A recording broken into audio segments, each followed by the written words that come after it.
Hey all, my name is Paul Borosky and I am the owner of Quality Business Plan. And what I'd like to do today is to have a discussion about how to write a food hall business plan. Specifically for this video, what I'd like to drill down on is the competitive advantages section. What is a competitive advantage? Why is it important? Why are you going to put it in a food hall business plan? And what are some examples of it? So the way the video is going to work out is first and foremost going to go ahead and give you a little bit of background about me, who I am, what I do, and why I do it. From that point in time, we're going to take a look at competitive advantages from the perspective of a food hall business. And then from there, we'll wrap it up and call it a day. All right, so as promised, a little bit about me. Again, Paul Borosky, MBA, doctoral candidate, owner of Quality Business Plan. I am a professional writer, specifically business plan writer. So if y'all do want to avoid all the fun and excitement, trials and tribulations of writing your own food hall business plan, feel free to pick up the phone, give me a call, send me a text, send me an email. Be delighted to write one for you. Also, I am a published author on Amazon.com. Check out some of my business plan writing books, as well as some books in regards to understanding and reading financial statements. And then finally, I am an adjunct professor and subject matter expert in both business and finance. So if your business plan's all set, ready to go for the food hall, but those pesky numbers, the financial projections are just giving you nightmares, giving you some problems, I'd be delighted to write your financial projections for you.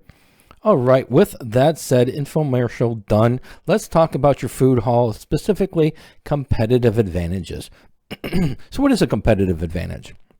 A lot of people believe a competitive advantage for an organization is something you do better than everybody else. And that's a real high standard to achieve, especially when you're trying to get 2, 3, or 4 examples of a competitive advantage for your organization. And for the most part, a lot of organizations, when they're writing a business plan, they haven't even started yet. So it's kind of hard to, really think about what you're going to do better than everybody else. So when you're writing your competitive advantages, write it from the perspective of what you do better than most people, or what do you envision doing better than most food halls. So set the bar a little bit lower. You don't have to be the best of the best of the best. You just need to be very good at it. So what are some of the things that you want to be very good at, or you want to be known for? And those are the starting points that I would use for a competitive advantage. Next is, when you're writing your competitive advantage section, keep it to 2 or 3 competitive advantages. Once you start making a list of 7 or 8 or 9 competitive advantages, things you're going to be doing better than most people, especially when it's going to be high quality products and lowest prices, you got some contradictory statements that you're going to have a hard time explaining. So when you're doing your competitive advantages, keep it to 2 or 3 competitive advantages. Try to put it into some kind of a chart. 1 to 2 sentences is plenty. You don't want to give away the playbook. You don't see the Buffalo Bills out there just advertising their playbooks. It's not going to happen before their Sunday game. So just keep that in mind when you're doing your competitive advantages. Make sure that it's better than most, or what you want to be known for, and keep it to 2 or 3. And you don't provide too much information. 1 to 2 sentences is plenty. All right, so some examples of a competitive advantage for a food hall business might be that you offer complementary services, not complementary, not free services, but complementary, where their services, they work well together. For example, your food hall might have 7 or 8 different locations in there, and 6 of them might be for dining. That you might have a pizza bar, you might have a sushi bar, you might have an ice cream spot. But also you might have a traditional bar with full liquor bar.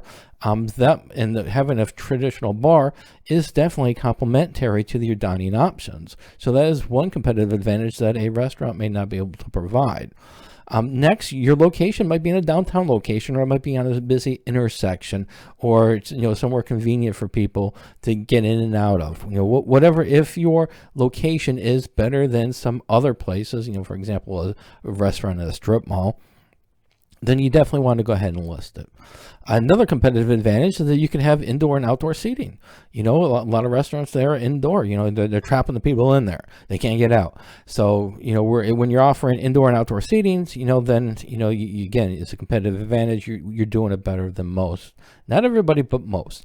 Another competitive advantage could be that you're pet friendly. Outside, people can come in, they sit in your patio, bring their pet. They can enjoy the water, and while the people are enjoying food. And then finally, another competitive advantage example would be that if the owners have military experience, if they're veterans, if they're women-owned company, a food hall, or a minority-owned food hall. Those segments of our demographics, they do have opportunities for grants and for loans that are available to them, where it's not available to the general population. So they have that could be a competitive advantage as well. All right, so hopefully that information is helpful, our little spiel about competitive advantages from the perspective of a food hall. So let's wrap it up and sum it up. So first and foremost, in summary, don't show all your cards. When you're doing your competitive advantages, keep it to 1 or 2 sentences, the top 2 or 3, and you don't want to provide a book on exactly how you are able to gain this competitive advantage, because the more you share that information, the more people are going to be doing it, and you're going to have a lot of copycats out there, and you don't want that. The business is hard enough. You don't need to help your competitors to get better. Next, use a chart. We do want to keep competitive advantages short, sweet, to the point. A smart art chart is going to help you do that. And then finally, contact me if you need help with writing your competitive advantage section for your business plan, or heck, if you want me to write the business plan for you, be delighted to do that. Just reach out. Of course, there is a fee for it, but reach out, give me a call, send me a text, send me an email. Be delighted to do it for you. All right, next, if you do want to write your own business plan for a food hall, for more information on writing each one of the sections, just visit qualitybusinessplan.com/food hall business plan. If you do want a food hall business plan template, if you want a food hall business plan template that is designed and customized for a food hall, just visit qualitybusinessplan.com/food hall business plan template. And my template does come with a Word document as well as a basic financial model. And then finally, if you do want me to write your business plan for you for your food hall, pick up the phone, just visit this website right here, qualitybusinessplan.com/business plan prices 3. I've got several packages available from affordable to complete that should align with your business plan writing needs.